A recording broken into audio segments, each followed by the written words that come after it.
புனித ஜோவான் எழுதிய பரிசுத்த நற்செய்தியிலிருந்து வாசகம். அதிகாரம் 4. இறைவார்த்தைகள் தேர்ந்தெடுக்கப்பட்டவை. அக்காலத்தில் இயேசு சமாரியாவில் உள்ள சிக்கார் என்னும் ஊருக்கு வந்து சேர்ந்தார். யாக்கோப்பு தம் மகன் யோசேப்புக்கு கொடுத்த நிலத்துக்கு அருகே அந்த ஊர் இருந்தது. அவ்வூரில் யாக்கோப்பின் கிணறும் இருந்தது. பயணத்தால் களைப்புற்றிருந்த இயேசு கிணற்று ஓரமாய் அமர்ந்தார். அப்போது ஏறக்குறைய நண்பகல். அவருடைய சீடர் உணவு வாங்குவதற்காக நகருக்குள் சென்றிருந்தனர். சமாரிய பெண் ஒருவர் தண்ணீர் மொள்ள வந்தார்.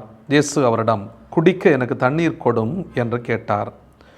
அச்சமாரிய பெண் அவரிடம், நீர் யூதர், நானோ சமாரிய பெண், நீர் என்னிடம் குடிக்க தண்ணீர் கேட்பது எப்படி என்று கேட்டார். ஏனெனில் யூதர்கள் சமாரியரோடு பழகுவதில்லை. இயேசு அவரை பார்த்து, கடவுளுடைய கொடை எது என்பதையும் குடிக்க தண்ணீர் கொடும் என கேட்பவர் யார் என்பதையும் நீர் அறிந்திருந்தால் நீரே அவரிடம் கேட்டிருப்பீர், அவரும் உமக்கு வாழ்வு தரும் தண்ணீரை கொடுத்திருப்பார் என்றார்.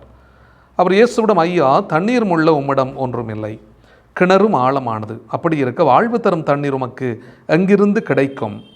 எம் தந்தை யாக்கோப்பை விட நீர் பெரியவரோ? அவரே எங்களுக்கு இக்கிணற்றை வெட்டி தந்தார். அவரும் அவருடைய மக்களும் கால்நடைகளும் இதிலிருந்து தான் தண்ணீர் குடிப்பது வழக்கம் என்றார்.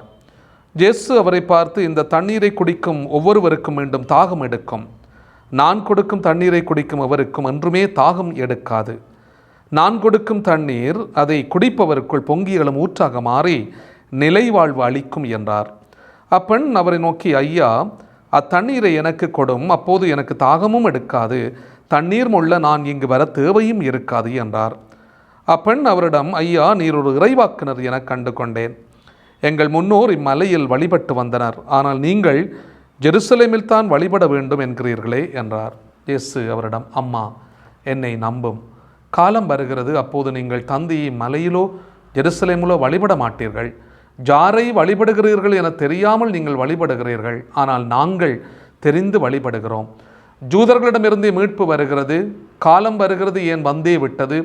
அப்போது உண்மையாய் வழிபடுவோர் தந்தையை அவரது உண்மை இயல்புக்கேற்ப உள்ளத்தில் வழிபடுவர். தம்மை வழிபடுவோர் இத்தகையோராய் இருக்கவே தந்தை விரும்புகின்றார். கடவுள் உருவமற்றவர். அவரை வழிபடுவோர் அவரது உண்மை இயல்புக்கு ஏற்ப உள்ளத்தில் தான் வழிபட வேண்டும் என்றார். அப்பெண் அவரிடம், கிறிஸ்து எனப்படும் மெஸ்ஸியா வருவார் என எனக்கு தெரியும். அவர் வரும்போது அனைத்தையும் எங்களுக்கு அறிவிப்பார் என்றார். இயேசு அவரிடம், உம்மோடு பேசும் நானே அவர் என்றார். சமாரியர் அவரிடம் வந்தபோது அவரை தங்களோடு தங்குமாறு கேட்டுக்கொண்டனர். அவரும் அங்கு 2 நாள் தங்கினார். அவரது வார்த்தையை முன்னிட்டு இன்னும் பலர் அவரை நம்பினர். அவர்கள் அப்பெண்ணிடம், இப்போது உன் பேச்சை கேட்டு நாங்கள் நம்பவில்லை, நாங்களே அவர் பேச்சை கேட்டோம். அவர் உண்மையிலேயே உலகின் மீட்பர் என அறிந்து கொண்டோம் என்றார்கள். வாழ்வு தரும் இயேசு கிறிஸ்துவின் நற்செய்தி. கிறிஸ்துவே உமக்கு புகழ். இயேசுவிலே அன்புமிக்க சகோதர சகோதரிகளை, தவக்காலத்தினுடைய 3வது வாரத்துக்குள்ளே நாங்கள் சிறப்பாக நுழைகின்றோம். இறை வார்த்தையினுடைய வல்லமையை சற்று ஆழமாக நாங்கள் பார்க்க முடியும். இன்றைய முதல் வாசகம் விடுதலை பயண நூலிலிருந்து எடுக்கப்படுகிறது. தண்ணீர் என்பது மிக முக்கியமான ஒரு விடயமாக அங்கே தரப்படுகிறது. அங்கே தண்ணீர் இன்றி தவித்ததால் மக்கள் மோசே எதிர்த்து முணுமுணுத்தார்கள். மோசே தண்ணீரை அவர்களுக்கு கொடுக்கிறார் பாறையிலிருந்து. இந்த பாறை என்பது ஒரு சிறப்பான பகுதி. அந்த பாறையிலிருந்து தண்ணீரை இறைவன் இந்த மக்களுக்கு கொடுக்கிறார் என்பதைத்தான் நாங்கள் பார்க்கிறோம். வல்லமையை ஆண்டவர் எந்த நேரத்திலையும் எப்போதும் அவர் செய்கின்றார். அது யாருக்காக செய்கிறார்? மக்களுக்காக ஆண்டவர் செய்கின்றார். இந்த மக்கள் தவித்த போது, இந்த மக்கள் தாகமாக இருந்தபோது, இந்த மக்கள் பசியாக இருந்தபோது, இப்படி ஒவ்வொரு நேரத்திலேயும் ஆண்டவர் இந்த மக்களோடு உடன் இருக்கிறார் என்பதை ஆண்டவர் பல்வேறு நிலைகளிலே வெளிப்படுத்தி கொண்டே இருந்தார். ஆண்டவர் இயேசுனுடைய வாழ்க்கையை பார்க்கிற போதும் ஆண்டவர், இவர்கள் பசியாக இருக்கிறார்கள், இப்படி இவர்களை அனுப்பிவிட்டால் இவர்கள் வழியில் சோர்ந்து போய் விடுவார்கள் என்று மனம் இறங்குகின்றார். அந்த மக்களுக்கு ஆண்டவர் 5 அப்பங்களையும் 2 மீன்களையும் எடுத்து கொடுக்கின்றார். 5000 பேருக்கு மேலே அந்த உணவை உண்டார்கள் என்று நாங்கள் பார்க்கிறோம். ஒரு மனிதன் தவிக்கின்ற போது, ஒரு மனிதன் வேதனையில் இருக்கிற போது, ஒரு மனிதன் கஷ்டத்தில் இருக்கிற போது, துன்பத்தில் இருக்கிற போது இறை வல்லமை இறங்கி வந்து கொண்டே இருக்கிறது என்பதற்கான ஒரு அடையாளத்தை தான் நாங்கள் இன்றைக்கு முதல் வாசகத்திலே பார்க்கிறோம் அன்பானவர்களே. இரண்டாவது வாசகம் ரோமேயருக்கு எழுதிய கடிதத்திலே புனித பவுல் சொல்வார், நாங்கள் வைத்திருக்கின்ற எதிர்நோக்கு இருக்கிறதெல்லாம் அந்த எதிர்நோக்கு ஒரு தடவையும் ஏமாற்றம் எங்களுக்கு தரப்போவதில்லை.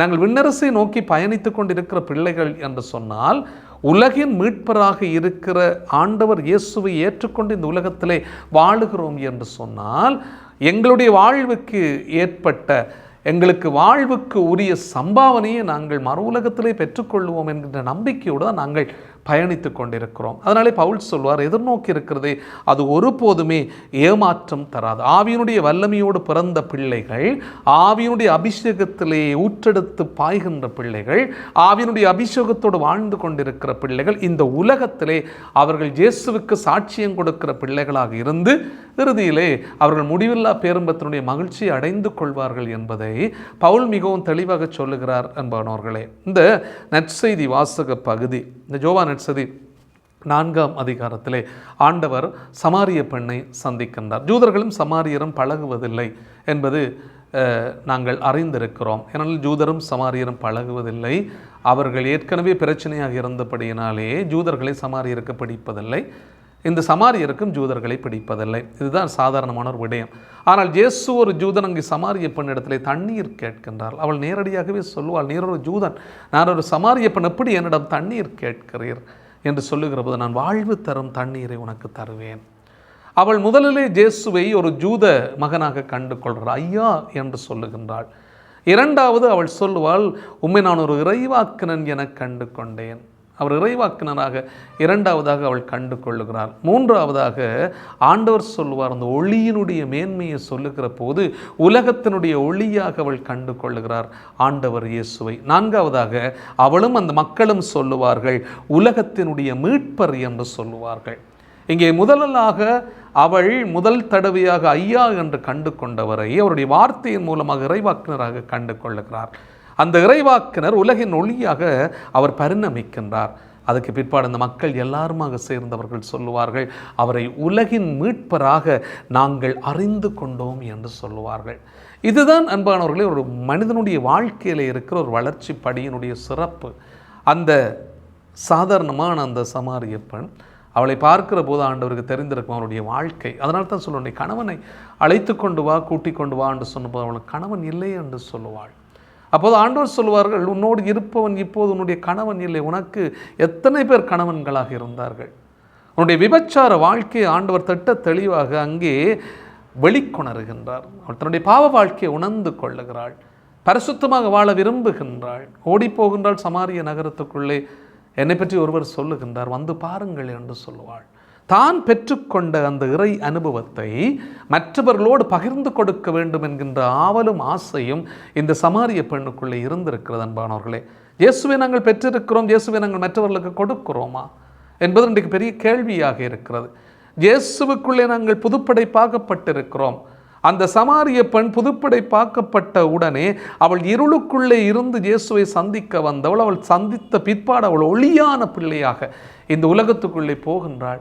அதனால் தான் எந்த சமாரிய மக்களிடம் இருந்து அவள் ஒளிந்து திரிந்தாளோ, அவள் அந்த சமாரிய மக்களிடத்திலே போய் சொல்வாள், என்னை பற்றி ஒருவர் சொல்லுகிறார். தன்னுடைய வாழ்க்கையை அவள் வெட்ட வெளிச்சமாக மற்றவர்களுக்கு சொல்கிறார், உதாரணமாக சொல்லுகின்றார். நான் இப்படி வாழ்ந்தேன், இப்போது என்னுடைய வாழ்க்கை மாறி இருக்கிறது, இந்த மனுஷனினாலே மாறி இருக்கிறது, இந்த கடவுளினாலே மாறி இருக்கிறது என்று சொல்லி அவர்களை அவரிடத்திலே அழைத்து வருவாள் அன்பானவர்களே. இதுதான் அந்த சாட்சியத்தினுடைய மேன்மை என்று சொல்லுவது. நான் பெற்றுக்கொண்ட இயேசுவை மற்றவர்களும் அனுபவிக்க வேண்டும். ஜாம் பெற்ற இன்பம் பெருக இவ்வையகம் என்று சொல்லுவார்கள். நான் பெற்றுக்கொண்டதை மற்றவர்களோடு பகிர்ந்து கொடுக்கிறேனா? இறை அனுபவத்தை மற்றவர்களோடு சொல்லிக் கொடுக்கிறேனா? இறை உன்னதமான இறை மனித உறவுக்குள்ளே நாங்கள் வாழ்ந்து மற்ற மனிதர்களையும் இயேசுவிடத்திலே கொண்டு வருகிறோமா? அன்பானவர்களே, நாங்கள் கிறிஸ்தவர்களாக இருக்கிறோம். ஞானஸ்தானத்தின் மூலம் நாங்கள் புதுப்படைப்பாக மாற்றப்பட்ட பிள்ளைகளாக இருக்கிறோம். எவ்வளவு தூரத்திற்கு இயேசுவுக்கு நாங்கள் சாட்சியம் கொடுக்கிற பிள்ளைகளாக இருக்கிறோம் என்ற ஒரு பெரிய கேள்வி அவள் சமாரிய பெண். ஆண்டவருக்கு வடிவாக தெரியும் அவள் சமாரிய பெண் என்று. அவளை பார்க்கிற போது ஒரு நண்பகலிலே அவள் தண்ணீர் எடுக்க வருகிறாள். சாதாரணமாக மற்ற மக்கள் வருகின்ற நேரம் அல்ல. என் மக்கள் வராத நேரத்தில் தான் அவள் அங்கே வருகின்றாள். என் மக்கள் அவளை பார்க்கக்கூடாது என்று அவள் விரும்புகிறாள். ஏனென்றால் அவளுடைய பாவ வாழ்க்கை அப்படி இருந்தது. அவள் ஒரு விபச்சாரியாக இருந்தவள். அவள் பலரோடு தொடர்பாக இருந்தவள். அவளுடைய வாழ்க்கை வெட்ட வெளிச்சமாக அங்கே மக்கள் மத்தியில் இருந்தது. ஆண்டவர் இயேசுக்கு எப்படி தெரியும் இந்த வாழ்க்கை? அவளை பார்த்தபோது ஆண்டவர் இயேசுக்கு தெரிந்தது அவளுடைய பாவ வாழ்க்கை, அவருடைய பலவீனமான வாழ்க்கை. ஆனால் அந்த பலவீனமான பாவ வாழ்வுக்குள்ளே இருக்கிற அந்த மனுஷி இறை ஒளியை அனுபவித்த பிற்பாடு தன்னுடைய வாழ்க்கையை மாற்றிக்கொள்ளுகிறாள். அதான் கிறிஸ்தவம். அதான் இயேசுவினுடைய அனுபவம். அதான் இயேசுவினுடைய வாழ்க்கை. அதான் இயேசுவினுடைய வார்த்தை. அதான் இயேசுவினுடைய ஒளியின் தன்மை. அதான் இயேசு எங்களுக்காக அன்பானவர்களை தன்னை உடைத்து பித்த ஆண்டவருடைய அந்த தெய்வீக அன்பினுடைய ஆழம் எது? என்னை பற்றி ஆண்டவர் வெளிப்படுத்துகிறார் எனக்கு. நான் அதை சரியாக புரிந்து கொள்ளுகிறேனா? நான் பெற்ற இயேசுவை மற்றவர்களும் பெற வேண்டும் என்று விரும்புகிறேனா? நான் பெற்ற இந்த ஆன்மீகத்தை மற்றவர்களும் அனுபவிக்க வேண்டும் என்று விரும்புகிறேனா? நான் பெற்ற ஆவியானவரை மற்றவர்களுக்கு கொடுக்க விரும்புகிறேனா? நான் பெற்ற அபிஷேகத்தை மற்றவர்களோடு பகிர்ந்து கொடுக்கிறேனா? நான் பெற்ற ஞானஸ்தானத்தை மற்றவர்களோடு நான் பேசிக்கொள்ளுகிறேனா? நான் பெற்ற இயேசுவை மற்றவர்களுக்கு நான் கொடுக்கிறேனா? கொண்டு வர வேண்டும் அன்பானவர்களே. அதுதான் இந்த சமாரிய பெண் செய்தாள். அவள் இயேசுவிடை கொண்டு வருகின்றாள். இந்த மக்கள் அனைவரையும் இயேசுவிடத்திலே கொண்டு வருகிறாள். இயேசு அங்கே அந்த சமாரியரோடு அந்த 2 நாட்கள் தங்கினார் என்று பார்க்கிறோம். அவரை தங்களோடு தங்குமாறு அவர்கள் கேட்டுக்கொண்டார்கள். அவரும் 2 நாட்கள் அவர்களோடு தங்குகிறார். அவரது வார்த்தையை முன்னிட்டு இன்னும் பலர் அவரை நம்புகின்றார்கள். அந்த வார்த்தையும் வாழ்க்கையும் ஒன்றாக இருந்தது அன்பானவர்களே. இயேசுவினுடைய வாழ்க்கையை நாங்கள் பறைசாற்றுவதற்கு விரும்புகிறோமா? இன்றைக்கு பெரிய கேள்வி அதுதான். நாங்கள் இயேசுவை பெற்றிருக்கிறோம், ஞானஸ்தானத்தின் மூலம் புதுப்படைப்பாக்கப்பட்டிருக்கிறோம், கிறிஸ்தவர்களாக பல ஆண்டுகள் வாழ்ந்து கொண்டிருக்கிறோம், முரண் சாட்சிகளாக இருக்கிறோம். இன்றைக்கு ஆண்டவர் சொல்வார், ஏன் எப்படி இருக்கிறாய்? உன்னுடைய வாழ்க்கையை நீ மாற்ற முடியாதா? நீ இயேசுவுக்கு சாட்சியம் கொடுக்க முடியாதா? என்னுடைய வாழ்க்கையை மற்றவரோடு பகிர முடியாதா? என்னுடைய அன்பை மற்றவர்களுக்கு கொடுக்க முடியாதா? என்னுடைய இரக்கத்தை நீ மற்றவர்களோடு பகிர முடியாதா? என்னுடைய உதவியை நீ மற்றவர்களோடு செய்ய முடியாதா? என்னுடைய பகிர்வை நீ மற்றவர்களோடு வாழ முடியாதா? ஆண்டவர் எங்களிடத்தில் கேட்கிறார் அன்பானவர்களே.